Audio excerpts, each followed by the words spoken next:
అన్నయ్య, నిజంగా ఆ ఫోటో ఎలా వచ్చిందో నాకు తెలీదు.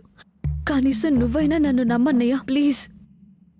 బుజ్జమ్మా, నేను మాట్లాడాలనుకుంది ఆ ఫోటో గురించి కాదమ్మా, నీ భవిష్యత్తు గురించి.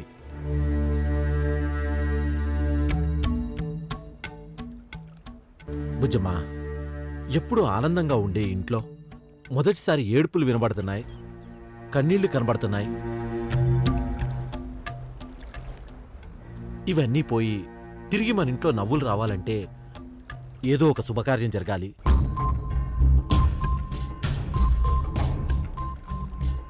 అది నీ పెళ్ళైతే బాగుంటుందని నా అభిప్రాయం.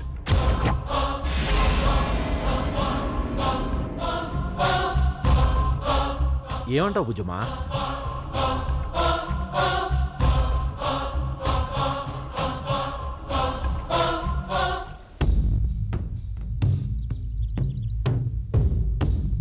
పంతులు గారు ఒక మంచి సంబంధం ఉందని చెప్పారు.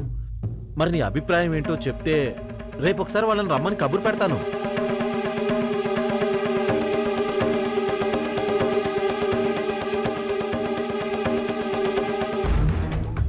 ఇందులో ఇంకా తన అభిప్రాయం గురించి అడిగేదే ఉందిరా. మంచి సంబంధం అయితే పిలిపించు. కొంచెం నువ్వు ఉండు చిన్నమ్మా. చెప్పు బుజ్జమ్మా, ఏమంటావు?